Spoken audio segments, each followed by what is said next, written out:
Fala, nação atleticana, tudo bem com vocês? O meu nome é Luiz, sejam bem-vindos ao canal Palavra do Atleticano.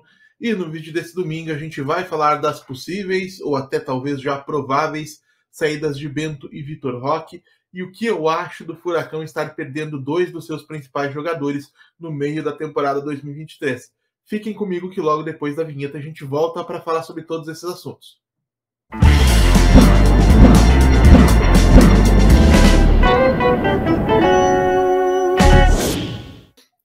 E se você está chegando agora, eu peço que deixe seu like, se inscreva no canal, acione o sininho para receber notificações a cada novo vídeo publicado, compartilhe o conteúdo em redes sociais, grupos de WhatsApp e Telegram sobre o Atlético Paranaense, porque assim você faz com que mais gente conheça o conteúdo produzido por aqui e ajuda a fortalecer o nosso projeto. Então vamos lá, trazendo primeiramente o resumo de notícias do dia. Segundo informações do jornalista Thiago Marquezini, dono do canal 3 Pontos aqui no YouTube, posteriormente confirmadas e complementadas por informações da Nadia Mawad, o Benfica deve oferecer um valor de 10 milhões de euros para adquirir o goleiro atleticano Bento até a próxima terça-feira. Esse valor transformaria o Bento no goleiro mais caro da história do futebol brasileiro e, consequentemente, colocaria o Atlético em uma posição delicada, forçando o rubro-negro a vender um dos seus principais destaques. Da mesma maneira, o jornalista italiano Fabrizio Romano, grande referência em se tratando de transferências no mercado europeu, deu a informação, na realidade confirmou a informação divulgada pelo jornal catalão Mundo Deportivo, informando que Barcelona e Atlético Paranaense estão muito próximos de fechar um acordo para a venda do atacante rubro-negro ao clube da Catalunha, o atacante Vitor Roque, pelo valor de 35 milhões de euros fixos, mais 10 milhões em metas a serem atingidas pelo atleta. E o Barcelona tem a intenção de contar com o Roque já, mas para isso precisaria fazer ajustes na sua situação financeira para permitir a inscrição do jogador. De qualquer maneira, ao que tudo indica, esses dois jogadores podem estar deixando o Atlético no futuro próximo e acho que vale a gente abordar essas possíveis saídas, o que elas significam para o clube.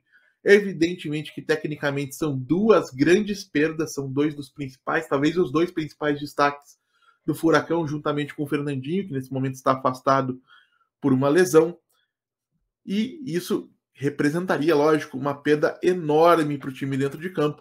Mas acho que a gente tem que lembrar o nosso papel dentro do mercado, e eu não estou aqui para diminuir o Atlético, muito pelo contrário, é um dos projetos de crescimento mais perceptível no futebol brasileiro.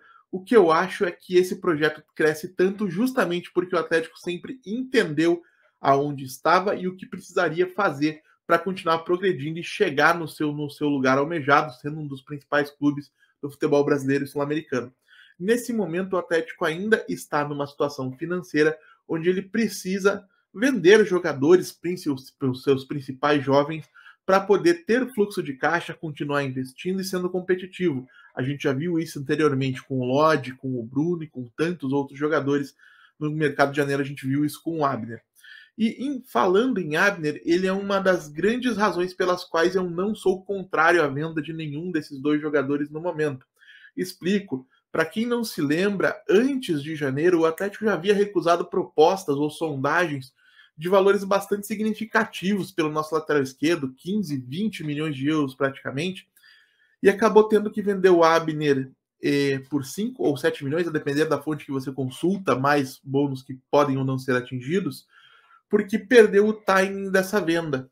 Ou seja, o interesse do mercado europeu pelo fato do Atlético ter retardado a saída do jogador, retardado no caso é atrasado, acabou arrefecendo, isso consequentemente refletiu no preço de venda, e poderia acontecer tanto com o Bento, que já é um goleiro com uma idade mais próxima do limite que a Europa trabalha como sendo interessante em termos de idade para a contratação de jovens jogadores dos mercados exteriores, né, como o mercado sul-americano. E o Vitor Roque vem de um hype muito grande por conta da sua participação brilhante no Campeonato Sul-Americano, pelo fato de ter sido um destaque do Atlético Paranaense na última temporada.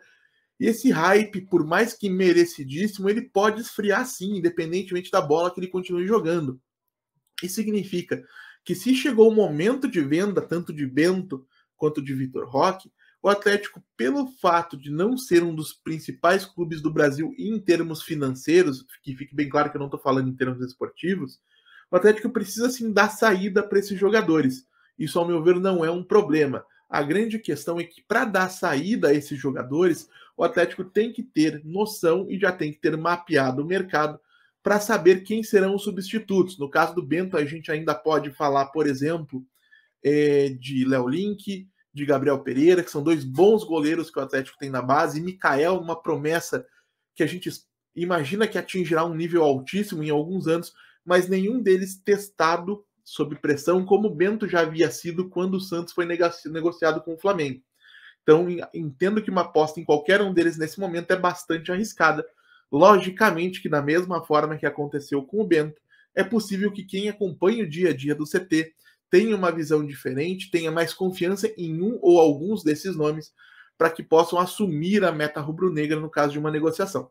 De qualquer maneira, o próprio Thiago Marchesini, que reforça que foi quem deu pela primeira vez a informação acerca de uma possível saída do Bento, dessa proposta do Benfica, fala que o Atlético pode repatriar o goleiro Santos, que é um dos grandes ídolos e o goleiro mais vencedor da história do Furacão, no caso de uma saída do Bento. E vou dizer para vocês aqui que eu sou contra. Entendo que um goleiro com a idade que o Santos tem hoje, que já vinha de uma fase tecnicamente oscilante no momento da saída do Atlético, passou por uma fase ainda mais oscilante depois da chegada ao Flamengo, recebe um salário alto, provavelmente teria um dos salários mais altos do elenco do Furacão. Não acho que esse seja o momento do Atlético investir dinheiro, mesmo que seja somente em um altíssimo salário, para repatriar um goleiro que vem de uma fase complicada, mesmo sendo um ídolo. Entendo que o Atlético poderia tranquilamente investir em um destaque jovem do futebol brasileiro ou do futebol sul-americano, casos do Moisés Ramírez, goleiro do Independiente del Valle, que também representa a seleção do Equador, do Kevin Mir, goleiro do Atlético Nacional da Colômbia. Acho que existem nomes no mercado que o Atlético poderia investir com possibilidade de revenda a médio e longo prazo, que seriam mais interessantes do que trazer de volta um goleiro veterano como o Santos. E veterano, no caso, em uma fase que a gente não tem como ter certeza que ele vai entregar o mesmo que ele entregou nos seus melhores momentos.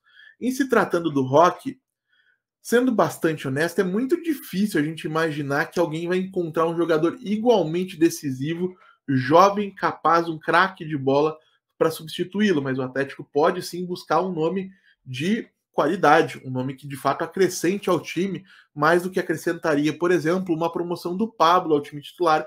Pablo, que eu já falei aqui, acho bom jogador, só não sei se nesse momento é um nome ideal para ser titular do ataque do Atlético Paranaense. Acho que o Atlético teria que ir ao mercado em busca de um ou de mais bons jogadores, preferencialmente prospectos, jogadores jovens com potencial de desenvolvimento, mas que cheguem também para acrescentar desde o primeiro minuto. Então, repito, para mim, se é o momento de venda de Bento e Vitor Roque, esse é realmente eu não acho que o Atlético deva forçar uma permanência e colocar em risco o valor que poderia receber por qualquer um dos dois. Então, se é o momento que se venda os jogadores, e a minha preocupação maior é de fato com a reposição.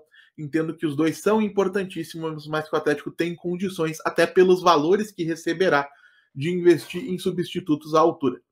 Então é isso, gente. Eu agradeço pela audiência e pela paciência de vocês. Peço mais uma vez que deixem o like, se inscrevam no canal, compartilhem o conteúdo nas redes sociais. A gente volta a falar de Atlético Paranaense amanhã, não aqui no canal Palavra Atleticana, durante o podcast, que é transmitido simultaneamente pelo canal da Rádio Caldeirão. Muito obrigado mais uma vez pela atenção de todos e até a próxima.